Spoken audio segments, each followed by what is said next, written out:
안녕하세요. 매일 새로운 사연을 전하는 읽어주는 사연 라디오입니다. 구독과 좋아요, 많은 공유 부탁드립니다. 오늘의 사연 시작하겠습니다. 안녕하세요. 초등학생 딸아이를 키우고 있는 40대 여성입니다. 어디서부터 어떻게 이야기를 풀어나가야 할지 원래 남에게 제 얘기를 잘하는 편이 아니라서요. 하지만 가슴이 너무 답답해서 이러다간 화병이라도 생길 것 같아 말주변이 없으면서도 한번 제 이야기를 해보려고 합니다. 두서가 없더라도 한번 들어주세요. 남편하고는 사내 커플이었어요. 남편이 저보다 3년 먼저 입사하였고 제가 입사했을 때 저를 많이 도와줬지요. 그리고 그렇게 2년 정도 같이 일하다가 남편이 먼저 한번 진지하게 만나보지 않겠냐고 물어왔는데 당시 남편은 여직원들 사이에서 꽤나 인기가 있는 편이었거든요. 그래서 좀 뭐랄까 의아하면서도 싫진 않대요. 아무튼 제가 일주일 고민해보고 대답해주겠다 했는데 남편이 결혼을 전제로 만나보고 싶은 거니 충분히 생각하고 얘기해달라는 거예요. 사실 사내 커플이라는 게 잘 사귀다 결혼까지 하게 되면 다행이지만 헤어지면 솔직히 여자가 손해잖아요. 그런데 워낙 남편이 저를 대하는 태도가 확신이 있어 보였으니 뭔가 믿음이 갔죠. 그래서 결국 남편과 사귀기 시작했고 3년의 연애 끝에 결혼까지 하게 되었네요. 만나는 동안 남편과는 별 트러블은 없었어요. 매사 좋은 쪽으로 생각하고 크게 담아두지 않는 남편의 성격 덕분에 다툴 일이 없기도 했고 어쩌다 마음 상하는 일이 있어도 대화로 풀어나가면 됐으니까요. 그래서 결혼을 앞두고 남편에게 그렇게 개차반인 시동생이 있다는 걸 알았을 땐 솔직히 제법 충격적이었네요. 시동생은 남편과는 4살 차이로 저와는 동갑이었는데 그래서 그런가 절대로 형수님 소리를 안 했어요. 그리고 그쪽에서 형수님 소리를 안 하니 저도 똑같이 이름만 불렀거든요. 그랬더니 하루는 시부모님이 저를 불러서는 어째서 이름을 부르냐고 왜 맘먹냐고 하시는 거예요. 황당하더라고요. 그래서 서열로 치면 제가 위인데 이게 어떻게 제가 시동생한테 맘먹는 거냐고 시동생이 저한테 맘먹는 거라고 하니까 어머님이 굳이 따지자면 그렇지만 시동생이 자존심이 워낙 세다 보니 그러나 보다고 저더러 그러려니야 라는 이해 못할 말씀만 하시더라니까요. 아무튼 이건 수많은 일들 중 하나의 예에 불과하고 제가 시동생이 정말 개차반이라고 생각하게 된 건 동서를 대하는 태도 때문이었습니다. 저런 인간도 처복은 있는가 보다 싶을 정도로 시동생에 비하면 동서는 참으로 좋은 사람이었어요. 사람이 어찌나 온순하고 정이 많은지 제가 윗사람인데도 배울 점이 많다 싶었죠. 하지만 어째서인지 시동생은 그런 동서를 걸핏하면 쥐잡듯 잡았는데 그 이유가 참으로 모질더라고요.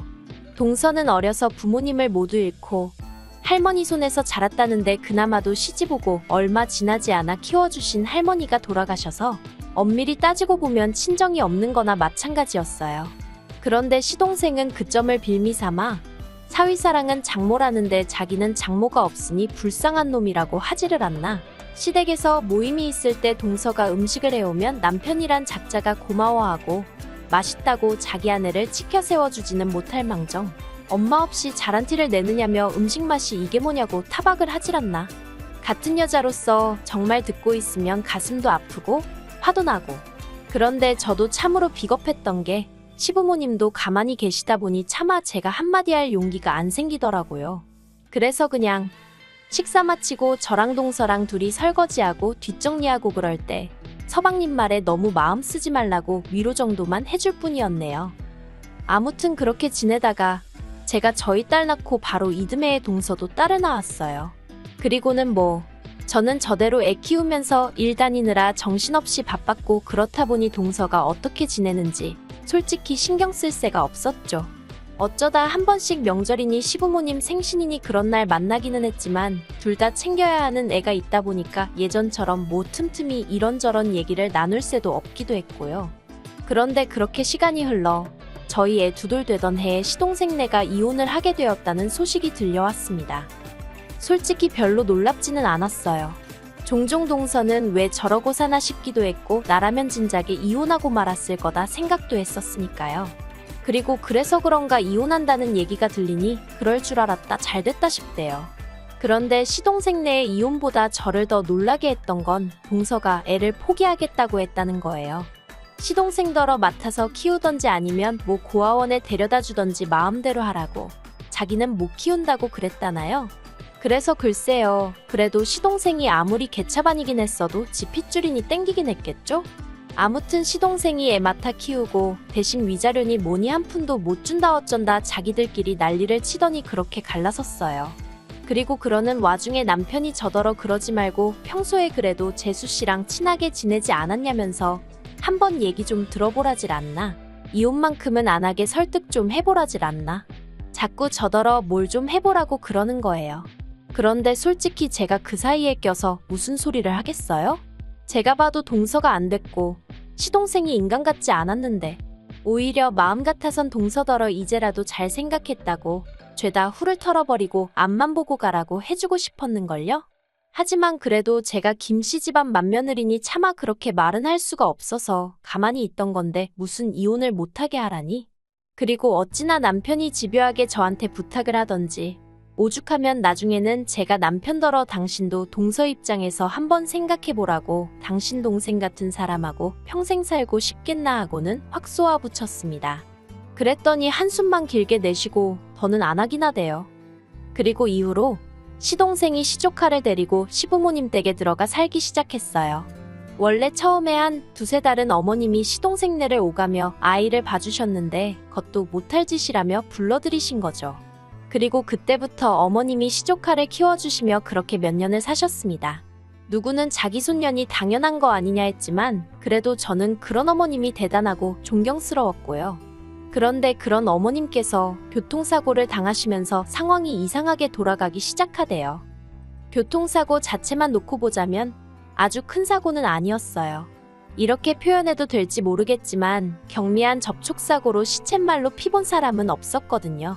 하지만 어머님은 늘 허리가 약해서 매사 조심스러우셨는데 그 사고로 인해 허리에 만성통증을 겪게 되셨습니다. 그리고 그때부터 어머님이 시조카 보는 걸 힘들어 하셨어요. 아무래도 애가 초등학교에 들어가면서 챙겨줘야 할 것도 많아졌는데 당신 몸이 안 따라주니 힘드셨던 게죠. 어머님에 비하면 한참 젊은 저도 아침에 정신없이 애 챙겨서 학교 보내고 출근하고 그러면 혼이 쏙 빠지는 것 같았으니까요. 한편 그 무렵 제가 일하는 부서가 개편이 되면서 애엄마 입장으로는 운 좋게 재택으로 근무를 할 수 있게 되었습니다. 사실 코로나 때 시험적으로 재택근무를 실행했었는데 회사에선 그게 비용적인 면에서 여러 가지로 이득이었던 모양이에요. 아무튼 뭐저야 집에서 조금이라도 아이를 챙길 수 있으니 다행이었죠. 그런데 저 말고도 제 재택근무를 반기는 이가 있었으니 그건 바로 어머님이셨습니다. 어머님과 통화를 하던 중 제가 별 생각 없이 2주 뒤부턴 이제 집에서 일을 하게 되었다 얘기라니 듣던 중 반가운 이야기라며 너무 잘 됐다고 정말 좋아하셨거든요. 그리고 그때만 하더라도 그런 어머님의 반응이 떨떠름하긴 했지만 저는 크게 의미를 두진 않았고요. 그런데 제 재택근무가 시작되기 하루 전날 어머님이 시조카를 데리고 저희 집에 오셨습니다. 어머님이 연락 없이 시조카를 데리고 저희 집에 오시는 건 흔한 일은 아니었지만 그래도 종종 있었던 일이었기에 그 자체가 크게 당황스럽지는 않았어요. 하지만 어째서인지 그날은 어디 여행 갈 때나 쓸 법한 가방까지 들고 오셨더라고요. 그래서 제가 어머님께 이게 다 뭐냐 물었더니 어머님 하시는 말씀이 당신이 요새 허리도 너무 아프고 이래저래 심신이 말이 아니라며 당분간 시조카를 저더러 맡아달라대요. 황당하고 어이없고 하지만 저희 딸도 보고 있고 시조카도 보고 있는 상황에 싫은 티를 내기가 그렇더라고요. 그래서 애들더러 방에 가서 놀고 있으라 하고는 어머님과 남편을 부엌으로 이끌었습니다. 그리고는 이게 다 무슨 상황이냐 갑자기 연락도 없이 이러시면 곤란하다 하니까 기가 막히게 어머님이 눈물을 보이시는 거예요. 제가 정 싫다 하면 별 수 있냐 데리고 가야지 하시면서 말이죠. 그런데 어머님이 눈물을 보이시니 직전까지 난처한 기색을 보이던 남편마저 어머님 편을 들기 시작했습니다. 저더러 지난 몇 년간 어머님이 얼마나 고생하시는지 너도 직접 보지 않았냐면서 그때마다 너 우리 어머님 참 대단하시다 그랬다고. 그러니까 당분간만이라도 어머님 휴가 드린다 생각하고 한번 도와주면 안 되겠냐 하는데 환장하겠더라고요.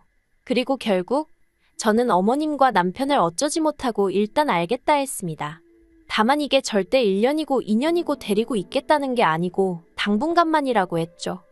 그런데 정말이지 아이를 상대로 이렇게 말하고 싶지는 않았지만 아주 음흉하고 못됐더라고요. 제가 저희 애한테 늘 강조하는 게 사람은 남을 속이면 안 되고 항상 정직해야 한다는 거였는데 보란 듯이 옆에서 거짓말을 해대니 미칠 노릇이었죠. 그런데 막말로 제 속으로 낳은 자식도 아니고 시족하다 보니 혼을 내는 것도 쉽지가 않았습니다. 처음에는 제 자식과 똑같이 대한답시고 이러면 돼안돼 몇 번 했는데 어휴, 그걸 지 아빠한테 그러니까 시동생한테 뭐라고 얘기를 한 건지 하루는 시동생이 술을 잔뜩 처먹고 와서는 지혜한테 상처를 주네만에 별 헛소리를 해대더라니까요. 그래서 그럴 것 같으면 데려가라니까 또 데려가지는 않고 아무튼 무슨 이건 상전을 모시고 사는 것도 아니고 스트레스가 정말 이만저만이 아니었죠. 심지어 한 번은 제가 뻔히 보고 있는데 저희 딸 책이란 책은 다 끄집어내서 늘어놓더니 제가 얼른 치우라니까 저희 딸이 어질렀다는 거예요. 정말 어이가 없어서 제가 나를 뭘로 보고 저러나 싶은 게 게다가 그뿐만이 아니었어요. 어머님 입장에선 그래도 어떻게 보면 저한테 막무가내로 시조카를 맡기신 거잖아요. 그리고 그래서 미안함을 느끼셨던 건지 아니면 맡겨놓으시고도 못 믿어오셨던 건지 아무튼 어째서인지 일주일이나 2주일에 한 번 저희 집에 오셨는데 그럴 때마다 시조카가 어이없는 연기를 해대는 게 아니겠어요? 예를 들어 어머님 오시기 직전까지 이것저것 집안에 있는 온갖 과자며 과일이며 주전부리는 다 먹어치워 놓고 막상 어머님이 오시면 자기는 그냥 밥 안 먹어도 된다면서 제 눈치를 보는 척 하지를 않나. 그러면 어머님은 이제 제가 애한테 먹는 걸로 평소에 눈치를 주는 거냐 하시며 가뜩이나 엄마도 없는 애한테 그러지 말라 하시고 그럼 저는 저대로 억울하니까 그런 게 아니라고 말씀을 드리면 어머님은 또다시 어린애를 상대로 너무 그러지 말라고 하시니 정말이지 이건 당해보지 않은 사람은 모를 거예요. 정말 진짜 제 속을 까뒤집어 보여드릴 수만 있다면 그러고 싶은 심정이었으니까요. 그리고 결국 3개월쯤 되었을 때 저는 없던 신경성 위궤양으로 피까지 토하게 되었고 더는 이렇게는 못 살겠다 싶더라고요. 그래서 시부모님과 시동생더러 당장에 애 데려가라 했습니다. 그리고는 병원 진단서까지 꺼내 보이니 기껏 한다는 말이 너는 왜 이렇게 애가 예민하니 어쩌니 애 하나 휘어잡질 못하니 어휴 그래도 뭐 결국엔 데려갔어요. 그래서 이제 다 끝났다. 난 자유다. 속으로 쾌재를 외쳤죠. 그런데 몇 달이 흘러 올해 초였습니다. 사실 저를 제외한 제 모든 친정 식구들은 미국에 있어요. 저도 학창 시절을 미국에서 보냈기 때문에 시민권이 있고요. 그런데 저희 남편이 이게 참 제 얼굴에 침 뱉기 같습니다만 남편이 막말로 못도 아니면서 자기가 뭐 한다고 다른 직원들을 대신해 회사를 상대로 총대를 메고 나섰다가 그만 일자리를 잃었어요. 아무튼 그러면서 졸지에 제가 외벌이가 되었는데 솔직히 눈앞이 깜깜하대요. 남편이나 저나 일하는 업계가 워낙 인맥을 중요시하고 입소문이 빠른 곳이다 보니 이직이 쉽지 않을 건 보나마나 뻔한 일이었으니까요. 그런데 이 얘기를 친정부모님께 하니 그러면 이참에 미국으로 너희도 들어와 하시는 겁니다. 와서 친정가족들이 하는 사업같이 하면서 여기에서 정착하면 되지 않냐고요. 그리고 솔직히 저로서는 그 제안이 싫지 않았어요. 아니, 오히려 어두운 터널에서 한 줄기 희망을 보는 기분이었달까요?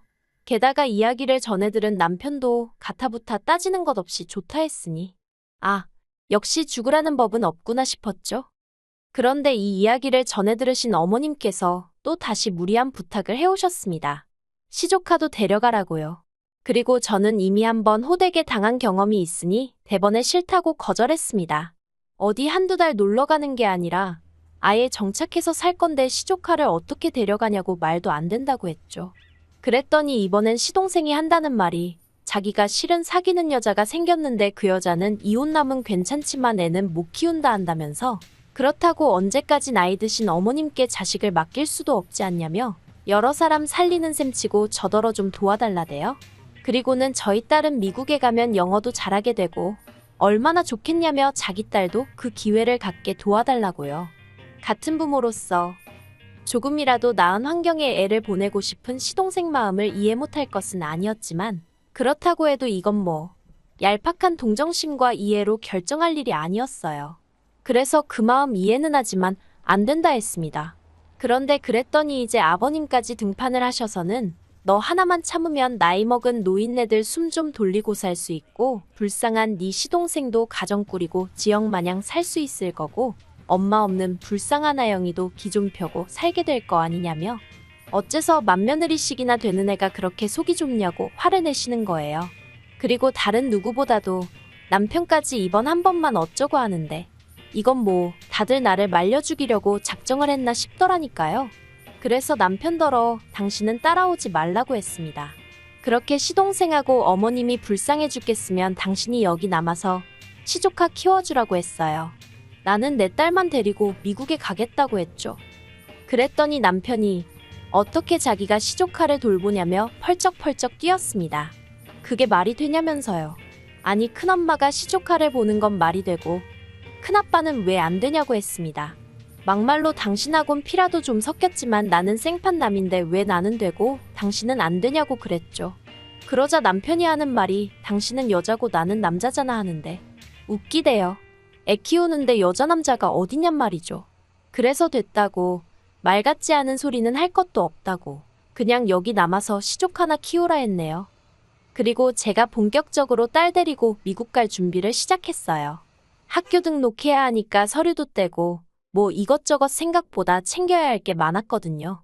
그런데 남편에 관해서는 정말 두고 갈 마음이었으니까 아무것도 뭐 제가 찾아보질 않았더니 한 일주일 지나니까 남편이 정말 자기를 두고 갈 거냐면서 슬슬 제 눈치를 살피더니 열흘쯤 됐을 때는 자기가 생각이 짧았다면서 그냥 우리 가족만 가면 된다고 저한테 들러붙기 시작하는 거예요.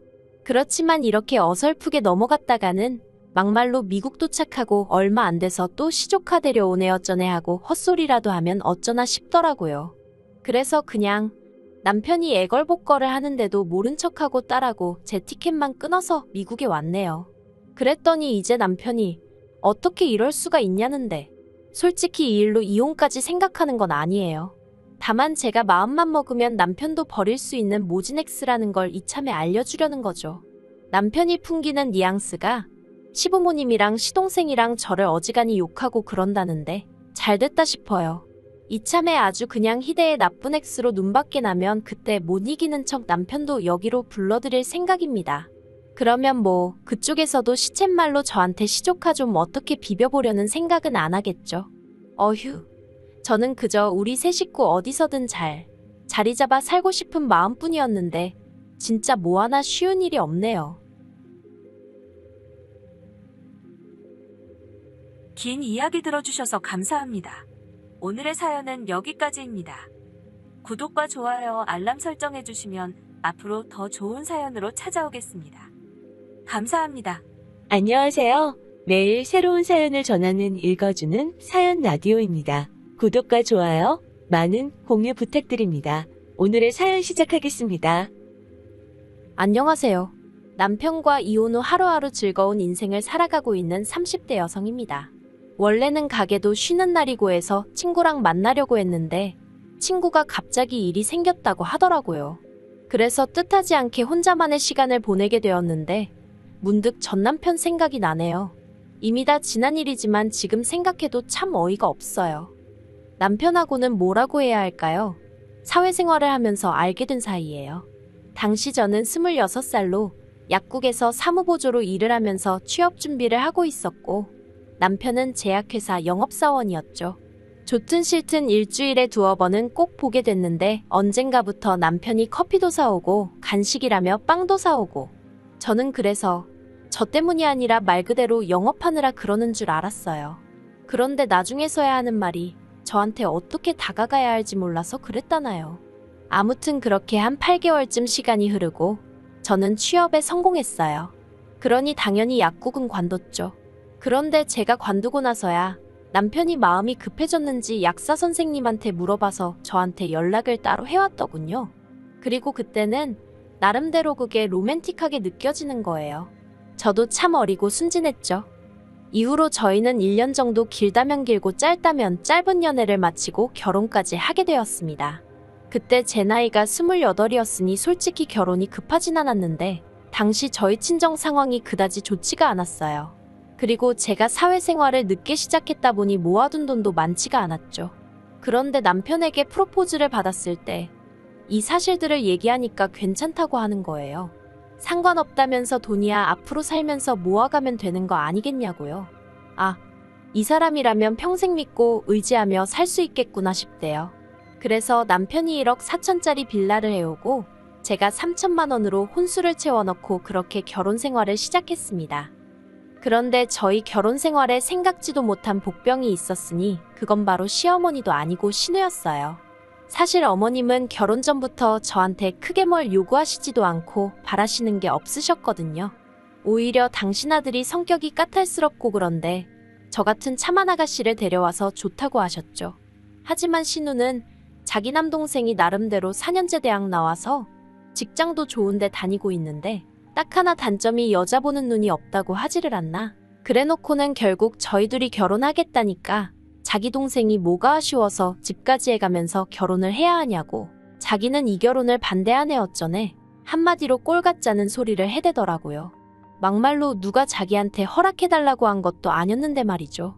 게다가 심지어 한 번은 자기가 자기 주변 사람들한테 저희 회사에 대해서 물어봤는데 아는 사람이 하나도 없더라며 저더러 재직증명서를 떼오라는 요구를 하더라니까요. 정작 자기는 7급 공무원이 될 거라며 10년째 집에서 놀고 먹는 백수였던 주제의 말이에요. 아무튼 그런 신우의 헛소리에도 불구하고 결국 남편과 저는 결혼을 했어요. 아닌 게 아니라 사실 신우가 너무 거슬려서 남편한테 결혼 못하겠다는 소리도 하긴 했었는데 그때마다 남편이 맞벌이를 하시던 시부모님 대신 신우가 자기를 많이 챙겨줬었다며 아마 그래서 그러는 것 같다고 저더러 넓은 마음으로 이해해달라고 했거든요. 그리고 만약에라도 저랑 신우 사이에 문제가 생기면 남편이 말하길 무조건 제 편에 설 거라는 거예요. 그래서 그냥 그래 신우가 남편을 어지간히 아끼는가 보다 생각하고 어떻게든 이해해보려고 했죠. 그런데 신우는 니들이 기어이 결혼을 하느냐며 괘씸하네 어쩌네. 어휴, 솔직히 정말 꼴같잖다는 생각밖에 안 들었는데 신우가 저보다 12살 그러니까 띠동갑이었거든요. 그러니 차마 꼴같잖다고 대놓고 말을 할 수도 없고 그래서 그냥 속으로 그래 노처녀 히스테리 부리냐 실컷 부려라 하고 말았네요. 한편 그렇게 결혼하고 몇 달 후 어머님 생신날이었어요. 저희 집에서 생신상을 차려드리려고 시부모님하고 신우하고 전부 다 저희 집으로 오시라 했죠. 미역국, 불고기 그리고 잡채 정도는 제가 직접 했는데 하다 보니까 시간은 부족하고 그나마 옆에 있는 남편은 별 도움이 안 되고 그래서 나머지는 배달시켰어요. 그런데 신우가 제가 차린 상을 보더니 어떻게 며느리가 시어머니 생일상에 배달음식을 올리냐며 난리를 치는 거예요. 그래서 제가 이거는 제가 한 거고 나머지는 시간이 없었다 하니까 그러면 전날 미리 만들어놨어야지 하며 호통을 치대요. 어이가 없었죠.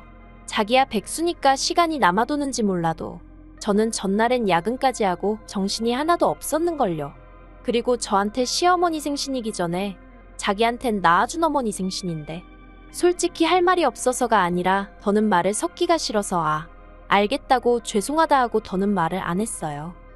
그리고 얼마 후 시부모님과 신우가 이제 슬슬 가봐야겠다며 자리를 일어나대요. 저랑 남편은 배웅할 준비를 했고요. 그런데 갑자기 신우가 자기 팔찌가 없어졌다며 난린 거예요.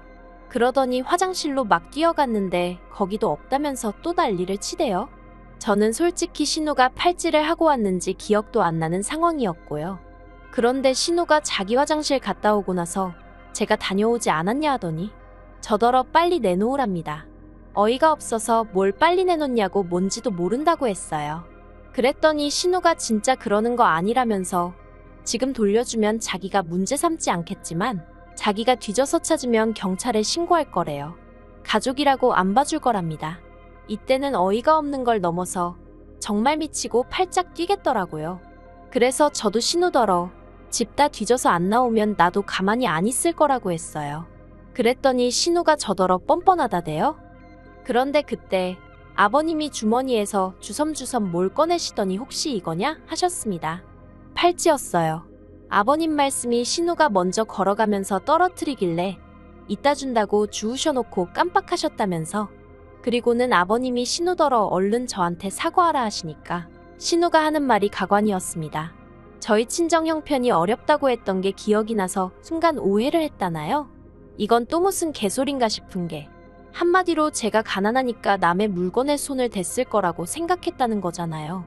그래서 신우더러 말 그따위로 하지 말라고 했어요. 그러자 여지껏 가만히 계시던 어머님이 아무리 그래도 신우가 윗사람인데 저더러 말을 함부로 한다며 저부터 먼저 신우한테 사과를 하라대요. 아, 팔은 안으로 굽는다더니. 그래서 그 일로 제 딴에는 정말 잘해보려고 만든 자리였는데 신우하고는 물론이고 시부모님과도 사이가 틀어졌어요. 제 나름대로 시부모님은 그래도 경우도 있으시고 좋은 분들이라고 생각했기 때문에 실망이 더 컸죠. 그리고 이후로 시댁과는 대면대면한 사이를 유지하면서 지냈습니다. 명절이나 시부모님 생신 정도에만 찾아뵙고 신우 생일 같은 날은 남편 혼자만 보내고 그랬어요. 그러나 중에 딸아이를 낳으면서 일하랴 키우랴 생활이 바빠지기도 했고요. 아, 또 달라진 게 있었다면 제가 다니던 회사를 관두고 친정아버지 식당 일을 돕게 되었네요. 앞서 제가 결혼 당시에 친정 형편이 좋지 않았다고 얘기했는데 그게 무슨 말이냐면 사실 아버지께서 작은 식당을 하셨는데 장사가 너무너무 안 됐어요. 친정아버지 딴에는 어떻게든 살려보신다고 사시는 아파트를 담보로 대출까지 받은 상황이라 정말 말도 아니었네요. 그런데 사람 일이라는 게 정말 한치 앞을 모른다더니 제가 결혼하고 1년쯤 지났을 땐가 친정아버지 식당이 방송국의 도움을 받아 메뉴부터 시작해 가게 인테리어까지 싹 바꾸게 되었거든요. 그리고 이후로 정말 놀랍게도 전국 각지에서 손님이 몰려오기 시작하는 거예요. 심지어 어떤 대기업에선 협업 제안도 해왔고요. 아무튼 그러면서 친정아버지가 저에게 도움을 요청하셨고 저도 250주는 회사보단 친정아버지랑 일하는 게 몸도 마음도 편하겠다 싶어서 같이 하게 되었습니다. 그리고 이후로 친정아버지가 매달 400에서 450씩 챙겨주셨고 그러니 당연히 돈도 전보다 많이 모이겠거니 싶었습니다. 그런데 남편에게 한 번씩 물어보면 생각보다 돈이 모여있질 않는 거예요. 이상했죠.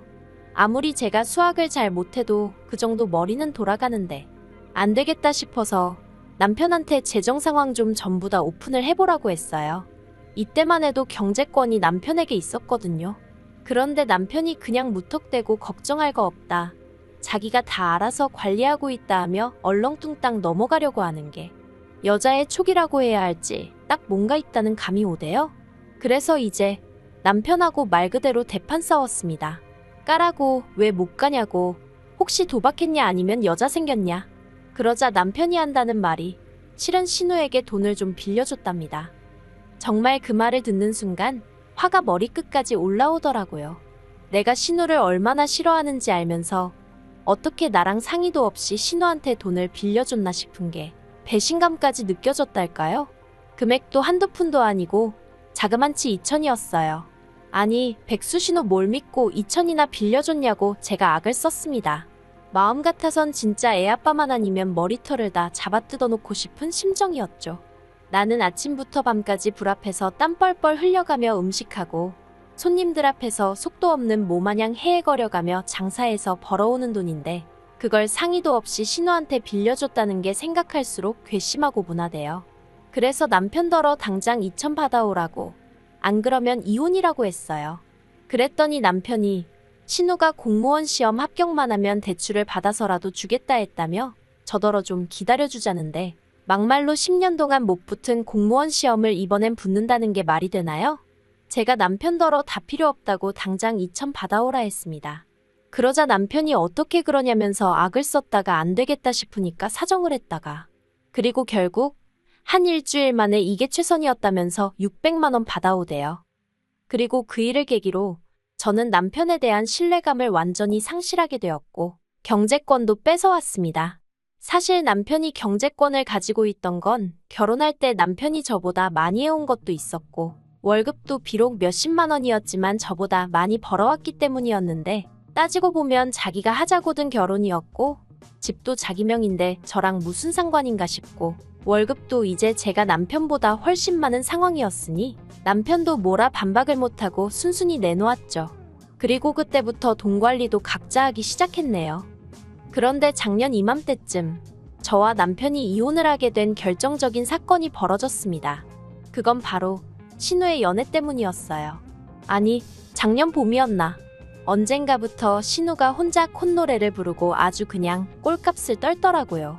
그리고는 뭐 한다는 말이 요새는 연하남을 만나는 여자가 진짜 승자라느니 어떻다느니. 그래서 저는 속으로 연하남이고 나발이고 시집이나 가라 생각했는데 알고 보니까 저랑 동갑인 신우랑은 띠동갑인 남자친구가 생겼다는 거예요. 황당하고 어떤 미친 엑스인가 싶고 이건 뭐 부러운 게 아니라 말 그대로 진짜 기도 안 찼어요. 그래서 제가 남편더러 어디서 사기꾼한테 속은 거 아니냐니까 남편이 저더러 심보가 왜 그렇게 고약하냐면서 핀잔을 주대요. 하지만 세상 사는 게 무슨 드라마도 아니고 제가 신우를 싫어해서 더 그렇게 느꼈을 수도 있지만 아무리 생각해도 납득이 안 되더라고요. 신우 말로는 키 183에 사업하는 남자라는데 그렇게 잘난 남자가 왜 12살이나 많은 백수 신우를. 하지만 이런 얘기를 할 때마다 남편은 제가 신우를 질투한다는 둥, 자격지심이라는 둥. 그래서 제가 남편더러 신우더러 조심하라 하라고 그리고 그 말을 마지막으로 더는 이러쿵저러쿵 말을 안 했네요. 그런데 아니나 다를까 그 얘기 나오고 2달이나 지났나? 신우가 남편한테 연락을 해왔답니다. 자기 남자친구 그러니까 신우가 사귄다는 연하남 사업 자금에 뭐 문제가 생겨서 계좌가 동결이 됐다나 어쨌다나 하며 급하게 1억이 필요한데 그 돈을 좀 해달라고 하더래요. 그리고 멍청한 저희 남편이 그 말을 그대로 믿고는 저한테 빨리 1억 좀 만들어 달라는데 미쳤나 싶더라고요. 일단 1억이 있지도 않았고 아니 신우랑 결혼을 한 것도 아닌데 그걸 왜 우리가 도와주냐고 안 된다 했죠. 그랬더니 남편이 이번 일만 해결되면 둘이 결혼한다고 하더라며 자기 누나가 드디어 운명의 반쪽을 만났다고 저렇게 좋아하는데 어떻게 한 가족이 돼서는 모른 척 하느냐고 우리가 도와주자며 계속 고집을 부리는 게 아니겠어요? 보다 못한 제가 냄새가 난다고 사기라고 무슨 사업체가 뭘 했길래 자금이 동결이 되고 1억 같은 소리 한다고 이러쿵저러쿵 설명하기도 귀찮았지만 구구절절 설명하며 안 된다고 했어요. 하지만 남편도 뭐에 눈이 돌아간 건지 갑자기 난데없이 자기는 결혼할 때 집해왔는데 저더러 너는 뭐 해왔냐면서 그때 못 해온 거 지금 돈으로 달랍니다. 참나 무슨 이런 인간이 다 있나 싶대요. 그래서 그렇게 못하겠다니까 그럼 저희 친정부모님한테 자기가 직접 얘기를 해야겠다는 거예요. 그리고 그 소리까지 들으니 이 인간이 미쳐도 단단히 미쳤구나 싶은 게 그래서 제가 그렇게 하기만 해보라고 그랬다간 이혼이라니까. 저더러 툭하면 이혼 타령하는 거 지겹지도 않냐면서 빈정거리는 거예요. 이혼하면 여자만 손해라면서요. 아, 정말 안 되겠구나. 그래서 제가 정말 구제불능이구나 하고는 이혼하자 했습니다. 정말 내 손엔지 한 번 두고 보자고요. 그리고 신우한테 고맙다고 해야 할지. 신우는 자기 때문에 동생네 부부가 이혼 소리까지 나온 걸 알면서도 그저 빨리 돈 해달라는 소리만 해대고 그러니 남편도 마음이 급해졌는지 집 판다고 내놓고 이혼 조정 신청하고 작정하고 달려드니까 딱 3달 걸리대요. 그나마 그 빌라도 집이라고 쬐금 올라서 1억 6천엔가 팔았는데 제가 5천 갖고 나머지는 남편이 가져갔어요. 아이 양육비로 한 달에 50만 원씩 준다고 했는데 솔직히 그 돈 안 받고 애 안 보여주고 싶은 마음이었죠. 하지만 법이 그렇게는 안 된다니 어쩔 수 없이 한 달에 한 번씩 만나게 되었는데 이혼하고 처음 2-3번 만날 때는 허파에 바람이라도 든 사람 마냥 싱글이 되니까 여자가 꼬이네. 지 매형될 그 연하남이 조만간 사업이 정상화되면 한 자리 주기로 했네. 별 헛소리를 짓거리고 난리더군요. 그러면서 저더러 후회하지 이러면서 빈정거리고. 그런데 올해 초부터 볼 때마다 살이 쭉쭉 빠져있질 않나. 얼굴은 죽상을 하고 있고. 그러더니 급기야 2달 전에는 제 앞에서 무릎 꿇고 울대요. 자기 좀 살려달라나 어쩐다나. 그래서 제가 왜 그러냐니까 한다는 말이 그 연하남이 연락이 안 된다면서 사업장이라는 데도 찾아가 봤는데 그런 사람은 없다고 하고 미치겠다면서 심지어 투자를 하면 지분이 어떻고 해서 그 말에 혹해 회사까지 때려치고 퇴직금 고스란히 거기다 안겨줬답니다. 그래서 제가 신우는 뭘 하냐니까 신우도 알아놓았다면서 지금 자기네 집 줄초상 치르게 생겼다고 자기가 지금 기댈 사람이 저밖에 없다면서 진짜 제정신인가 싶은 거예요. 그래서 됐다고 내가 똥통에 같이 빠져 죽을 일 있냐 했습니다. 사람이 말할 때는 귓등으로도 안 듣더니 이제 와서 왜 이러냐고 싫다고 했죠. 어우 어찌나 징글징글한지 마음 같아선 친정아버지 가게만 아니면 어디로 딸 데리고 꽁꽁 숨어버리고 싶은 심정이네요. 누가 저더러 그래도 애아빠인데 한 번쯤 기회를 다시 주는 건 어떻냐고 묻던데. 애아빠가 뭐 대수인가요? 그런 생각 없고 무책임한 아빠는 차라리 없는 게 낫다고 봅니다. 긴 이야기 들어주셔서 감사합니다. 오늘의 사연은 여기까지입니다. 구독과 좋아요, 알람 설정해주시면 앞으로 더 좋은 사연으로 찾아오겠습니다. 감사합니다. 안녕하세요. 매일 새로운 사연을 전하는 읽어주는 사연 라디오입니다. 구독과 좋아요, 많은 공유 부탁드립니다. 오늘의 사연 시작하겠습니다. 안녕하세요. 여름휴가 갔다 와서 남편하고 이혼하게 된 30대 여성입니다. 저도 조차 곧 떠난 여름휴가가 이런 결과를 불러올 거라곤 꿈에도 상상을 못했기에 황당한 마음만 드네요. 사실 여름휴가가 가장 결정적인 사건이긴 하지만 그 전부터 저는 나름대로 어머님께 서운한 게 있었습니다. 어디서부터 이야기를 해야 하나 싶지만 일단 결혼할 때 저희는 양가로부터 똑같이 7천만 원씩 지원을 받았거든요. 하지만 굳이 따져보자면 결국엔 친정에서 더 보태주신 거나 다름이 없어요. 왜냐하면 어머님이 구두로 해주시겠다 한 게 워낙 많고 그럴듯해서 저희 친정에서 현금의 단을 좀 크게 해주셨으니까요. 그리고 보통 그러면 시댁에서 얼마 정도는 다시 돌려주신다 들었는데 한 푼도 돌려주시지 않대요. 게다가 예물도 실제로 받고 나니 별로 값어치 나가는 것들이 없었죠. 그리고 이건 여담이긴 한데 신혼집에 들이던 혼수중 에어컨이 있었거든요. 그런데 대뜸 어머님이 신혼집에 새 에어컨을 두면 남자가 바람이 난다면서 안 되겠다 하시대요. 그리고는 덧붙이시길 그런 이야기가 있으니 새 에어컨은 시댁에다 두고 시댁에서 쓰던 낡은 정말 10년도 더 되어 보이는 에어컨을 저희 집으로 가져가라고요. 어이가 없었죠. 참고로 혼수로 장만한 에어컨은 300만 원도 넘는 최신형이었어요. 그래서 제가 굳이 따지고 보면 친정에서 더 보태주신 거나 마찬가지라는 얘기를 하는 거고요. 참고로 시댁에서 쓰던 에어컨도 결국엔 안 가져왔고 그 이듬해 친정아버지가 한 대 새로 사주셨네요. 아무튼 얘기가 다른 데로 샜는데 제가 말하고자 하는 건 시댁에서 유별나게 저한테 뭘 해준 것 없다는 거예요. 하지만 바라시는 건 또 얼마나 많으시던지. 사실 신혼 초 저는 그래도 시부모님하고 잘 지내보고 싶은 마음에 집을 시댁에서 멀지 않은 곳에 구했었어요. 하지만 결국엔 1년도 안 살고 집주인한테 아주 사정사정해서 전세 빼서 친정 근처로 이사를 했죠. 그리고 제가 그렇게 도망치듯 이사를 했던 이유는 바로 시어머니의 끝없는 요구 때문이었습니다. 일례로 언젠가 한 번은 연락도 없이 저희 집에 오신 어머님께서 당신 친구분 이야기를 속사포처럼 하시는데 듣자 하니 그 집 며느리는 시어머니가 먼저 말을 안 해도 어머님 여기 가요 저기 가요 하면서 얼마나 싹싹하게 구는지 모른답니다. 그리고는 며칠 전에는 온천을 다녀왔는데 그렇게 좋았다면서 어머님한테 자랑을 하더라는 거예요. 그러면서 어머님 하시는 말씀이 당신은 얘기할 만한 게 없어서 벙XX 마냥 한마디 말도 못하고 듣고만 있다가 왔다면서 속상하다 서럽다 하시대요. 그 얘기를 듣고는 좀 황당했지만 제가 어머님더러 그럼 저희도 온천 한번 갔다 올까요? 했습니다. 그랬더니 어머님이 누가 꼭 온천을 가자는 거냐? 나는 그 정도 대접도 못 받고 사니 속상하단 소리지 하며 툴툴거리시는 거예요. 이건 뭐 가자는 건지 말자는 건지 도통감을 잡을 수 없었죠. 그런데 다시 어머님께서 어쨌든 그럼 온천 한번 가보던가 하시는데 어휴. 그리고 며칠 뒤 그렇게 가자고 해서 온천에 가는데 차로 한 1시간 반이나 걸렸나 싶어요. 뒷좌석에 앉으신 어머님께서 계속해서 아직 멀었냐? 너는 운전을 왜 이렇게 하냐? 속이 울렁거린다. 어찌나 잔소리를 하시는지 덕분에 졸 틈도 없긴 했습니다만 기가 있는 대로 빨리더라고요. 하지만 그게 다가 아니었어요. 온천에 도착해서 옷을 갈아입으러 갔는데 어머님이 저를 보시더니 너는 애도 안 낳은 애가 뭐 이렇게 뱃살이 처졌냐며 너 혹시 시집 오기 전에 어디서 애 낳은 거 아니냐며 그게 무슨 재밌는 농담이나 되는 것 마냥 온 동네방네 다 들으란 식으로 얘기를 하시는 거예요. 원래도 저희 어머님이 소위 말본새가 없다는 건 잘 알고 있었지만 그런 식으로 집 밖에서 당하니까 얼마나 수치스럽고 모멸감이 들던지 마음 같아선 온천이고 어머님이고 다 내팽개치고 집에 가고 싶었죠.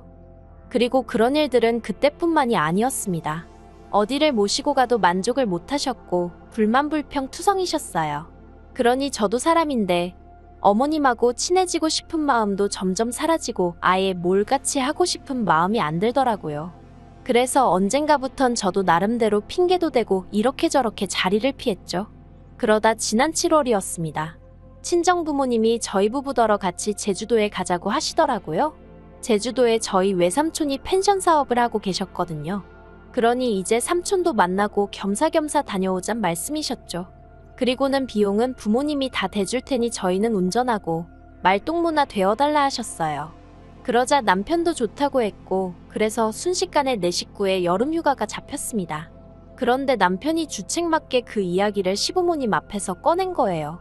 어머님께서 여름인데 너희는 어디 놀러 안 가냐 하시니까 장인 장모님이 제주도에 가자신다며 거기에 제 외삼촌 펜션도 있다고. 그래서 우린 입만 갖고 가 하는데 어휴, 저 방정맞은 입을 어떻게 해야 하나 짜증도 나고 잘못한 건 없는데도 괜히 시부모님 특히나 어머님 눈치가 보이대요. 그런데 그때 어머님이 그거 참 재밌겠다며 당신과 아버님도 같이 가면 안 되겠냐 하시는 겁니다. 순간 제가 뭐라고 말을 못하겠더라고요. 가자고 하자니 이것저것 마음에 걸리는 게 너무 많았고 그렇다고 이 자리에서 바로 안 된다고 하자니 친정부모님에게 묻지도 않고 제 선에서 끊어낸다며 분명히 기분 나빠하실 것 같고 그래서 제가 웃으며 저희 부모님께 한번 여쭤볼게요 했습니다. 사실 어머님하고 제가 성격이 안 맞듯이 어머님하고 저희 친정어머니가 성격이 안 맞을 건 불보듯 뻔한 일이었어요. 저희 친정어머니는 어디 놀러 가시면 재밌게 놀고 맛있는 거 먹고 그러는 걸 좋아하셔서 그때만큼은 돈을 좀 쓰시는 편이거든요. 반면에 저희 어머님은 그런 와중에도 택시비 아까우니 걷자 하시고 커피 사 먹는 거 돈 아까우니 물병 들고 다니면서 숙소에서 물 받아 다니시고 이걸 뭐 나쁘다고 생각하진 않아요. 다들 성향이 다른 거니까요. 하지만 문제는 어머님은 당신의 생활 방식을 남들에게 강요하시기 일쑤셨고 그런 어머님 입장에서 저희 친정어머니 스타일을 보면 분명히 뭐라고 말이 나와도 나올 게 뻔했거든요. 그래서 정말이지 생각할수록 골치가 아픈 거예요. 그리고 결국 안 되겠다 싶어서 남편더러 어머님한테 적당히 둘러대서 같이 안 가는 쪽으로 해달라니까 남편이 툴툴거리면서 한번 처갓집에 물어봐 줄 수는 있는 거 아니냐고 그러대요. 한숨이 절로 나왔지만 친정부모님이 거절해 주시길 바라며 여쭤볼 수밖에 없었죠. 그런데 이게 웬걸 친정부모님도 사람이야 많으면 많을수록 즐거운 거 아니겠냐 하시며 같이 가자고 하셨습니다. 그리고 이 일로 결국 양가가 돌이킬 수 없는 강을 건너게 되었어요. 어떻게 된 일이냐 하면 일단 일정은 3박 4일이었습니다. 그리고 친정부모님은 이미 제주도에서 어디서 무얼 먹을지 대부분 다 결정을 해둔 상황이셨죠. 그런데 저희 어머님께서 혼자 어찌나 분주하셨는지 몰라요. 쌀과 김치부터 시작해서 정말 웬만한 농수산물은 다 가지고 갈 기세로 짐을 싸시는 눈치셨거든요.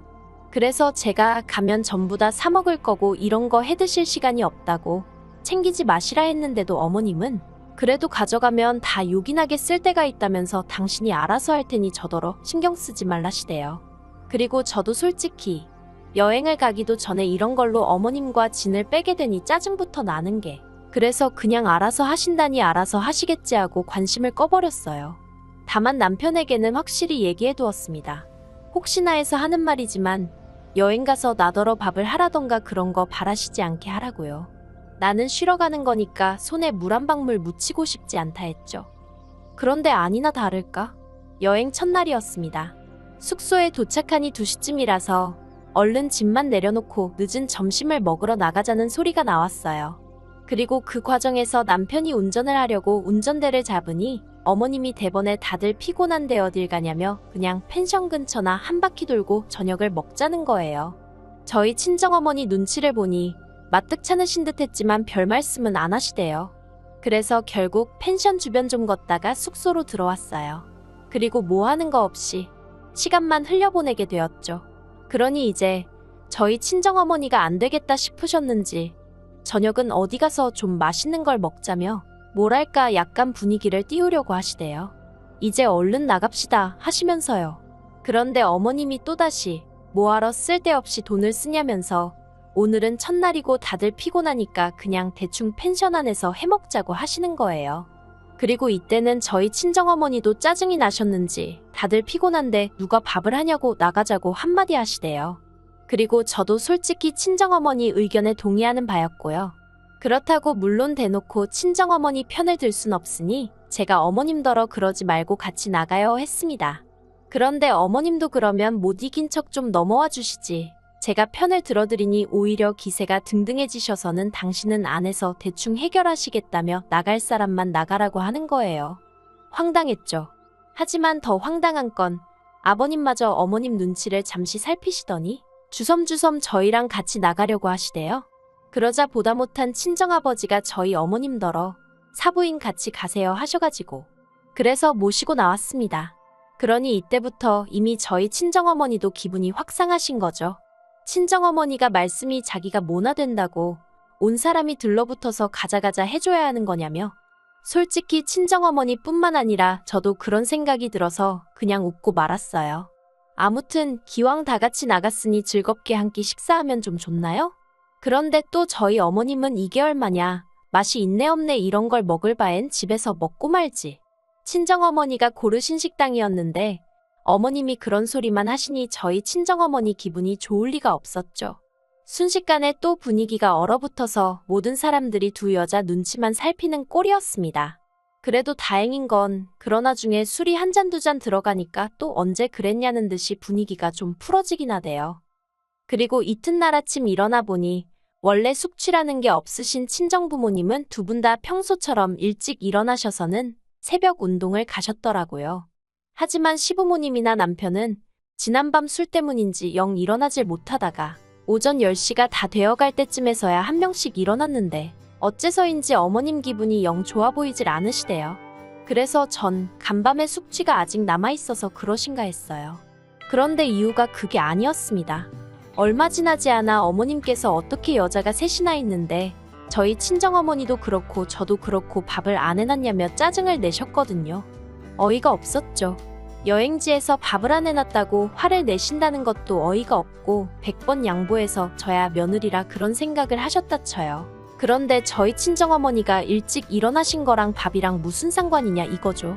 그래서 제가 저나 친정어머니는 원래 여행지에서 밥 안 해먹는다고 그러니 앞으로는 어머님이 드시고 싶으신 거면 어머님이 하시라고 했어요. 사실 평소라면 이렇게 말을 못했겠지만 이날만큼은 친정부모님도 옆에 계신데 내가 못할 말이 뭐가 있어 싶었거든요. 그리고 무엇보다 어머님이 친정어머니를 들먹이시니 도저히 가만히 참고만 있을 수가 없더라고요. 그래서 결국 한마디 쏘아붙이고 만 거예요. 정말이지 어머님은 저희 친정부모님이 얼떨결에 당신 휴가비도 내드리는 상황에서 밥까지 차려줘야 한다고 생각을 하신 건지 생각할수록 솔직히 괘씸한 마음까지 들더라니까요. 아무튼 저는 어머님한테 화를 내면서 동시에 남편한테도 당신은 자식이 돼서는 부모님 밥도 안 챙기고 뭐하냐고 막 화를 냈네요. 그러자 시부모님은 특히나 어머님은 얼굴색이 울그락불그락 난리도 아니었고 그리고 그걸 본 저희 친정아버지께서 저더러 그만하라고 하도 뭐라 하셔서 그쯤에서 멈추긴 했지만 분한 마음이 쉽게 가시질 않더라니까요. 하지만 이와 비슷한 상황이 또 다시 발생했으니 그날 저녁이었습니다. 제주도까지 왔는데 갈치는 먹어야 하지 않겠냐는 친정어머니 말에 어머님께서 갈치를 사다가 펜션에서 구워 먹자셨어요. 그리고 친정어머니가 펜션에서 바베큐는 해먹어도 갈치 구워 먹었단 소리는 못 들어봤다고 싫다고 하셨는데 어머님이 바베큐는 되는데 갈치는 왜 안 되냐며 억지를 쓰시는 거예요. 그리고 결국 두 분이 옥신각신 하시다 친정어머니가 외삼촌한테 전화를 하니 외삼촌도 대번에 안 된다고 하셨죠. 고기 굽는 냄새는 투숙객들이 뭐라고 안 하지만 비린내는 금방 컴플레인이 들어와서 안 된다고요. 그러자 어머님께서는 별꼴이니어쩌니 짜증을 내셨고 그러자 이제 처음엔 저희 친정부모님도 좀 마음으로 따라오겠다는 거 오라고 한 건데 이럴 줄은 몰랐다며 언성을 높이셨어요. 그리고는 그날은 완전히 분위기가 파토가 나서 저랑 남편은 이러지도 저러지도 못하고 급기야는 양가 어른들이 따로 식사를 하시는 상황이 벌어졌습니다. 저희 친정부모님은 따로 갈치 드시러 가셨고 시부모님은 라면 드신 것 같더라고요. 그런데 어떻게 보면 정말 결정적인 사건이었는데 다음날 아침이었습니다. 친정어머니는 평소대로 또 일찍이 일어나셔서 걷기 운동하시고 저랑 같이 커피 한 잔 드시고 그렇게 시간을 보내셨거든요. 그런데 9시 좀 넘어서 일어나신 어머님께서 설거지를 하다 말고 고무장갑을 탁 집어 던지시더니 진짜 너무한 거 아니냐며 저희 모녀한테 고래고래 소리를 지르시기 시작하셨어요. 당신이 쌀이며 김치며 다 들고 왔으면 해먹고 치우고 하는 건 다른 사람들이 해야지. 어떻게 손가락 하나 꼼짝도 안 하냐면서. 아니, 황당하기 짝이 없더라고요. 분명히 온갖 재료를 다 쓸어 담으실 때 저더러 신경 쓰지 말라고 하시더니 이제 와서 뭐가 억울하신 건지 왜 성질이실까 싶었달까요? 그리고 무엇보다 전하 친정부모님이나 어머님이 가져오신 거 뭐 하나 먹은 게 없어요. 죄다 어머님 아버님 두 분이서 드시고 남편이 먹고 그랬지. 그러니까 잡아도 아버님이나 남편을 잡으셔야지. 왜 엄한 저희 모녀한테 난리신가 싶대요. 그리고 그때만큼은 저희 친정어머니도 참질 않으셨어요. 체력도 안 되면서 뭐 한다고 따라와서는 우리 나이에 누가 여행하면서 밥을 해 먹냐고. 거기다 여행도 힘들다고 하면서 여기도 못 가겠다, 저기도 못 가겠다. 거기다 술도 주량껏 적당히 먹어야지. 일어나지도 못할 만큼 먹고서는 추태를 부린다고. 그리고 이제 그때부터 정말 시어머니 대 저희 친정어머니, 저희 친정어머니 대 시어머니 구도로 싸움이 났네요. 그리고 결국 3박 4일로 계획했던 여행은 2박 3일 만에 끝나고 시어머니가 당신 성질에 못 이겨 가져오신 재료를 이리저리 집어던지신 탓에 펜션하는 아수라장이 되었습니다. 친정어머니께서 외삼촌더러 이거 전부 다 청구하라고 사돈이고 뭐고 다 받아내야겠다고 하셨고 아무튼 난리도 그런 난리가 없었네요. 그리고 보다 못한 제가 남편더러 시부모님 모시고 올라가라 했습니다. 나는 친정부모님이랑 있다가 가겠다고요. 그런데 이 모든 상황을 똑같이 지켜봐 놓고 남편이란 놈이 그래도 팔은 안으로 굽는 건지 한다는 소리가 저희 친정부모님이 돈 좀 내시는 걸로 너무 유세를 부리셔서 지금 이 상황이 된 거라는 말도 안 되는 개소리를 하대요. 그리고는 저더러 너도 이제 결혼했으니 우리 집 식구라며 지금 같이 올라가야 된다나요? 어이가 없어서. 그래서 남편더러 어머님이 친정어머니한테 정식으로 사과하실 때까진 그 집 식구 안 하겠다 했습니다. 그랬더니 그 말을 꼬투리 삼아 남편이 저더러 며느리 자리가 하고 싶을 땐하고 하기 싫으면 안 하는 자린 줄 아냐고. 저더러 개념이 없다대요. 그리고는 나이로 봐도 어머님이 저희 친정어머니보다 많으니 저희 어머니가 무조건 사과를 해야 한다면서 자기도 그때까진 저희 집 사위 안 하겠답니다. 기도 안 차더라고요. 그래서 그래. 우리 엄마가 숙이고 들어갈 일은 절대 없으니 꿈깨라 했어요. 그리고는 이럴 거면 그냥 이혼하자고 반은 진심으로 반은 홧김으로 내질러버렸죠. 그랬더니 남편도 좀 벙찐 표정을 잠깐 짓더니 그래 이혼해야 하는데 네 그렇게 이혼하기로 했습니다. 좀 황당하죠? 저도 지금도 생각하면 허무하다고 해야 하나 그냥 웃음밖에 안 나와요. 그래도 한편으론 애가 없어서 다행이다 싶고 아무튼 이런 결정을 내리게 된 걸 후회하지는 않습니다. 경제적인 걸 떠나서 문화적 수준이나 정서가 맞지 않는 사람과 평생을 사는 건 평생 지지리 궁상으로 사는 지름길이라는 걸 이번에 뼈저리게 알게 되었으니까요. 긴 이야기 들어주셔서 감사합니다. 오늘의 사연은 여기까지입니다. 구독과 좋아요, 알람 설정해주시면 앞으로 더 좋은 사연으로 찾아오겠습니다. 감사합니다.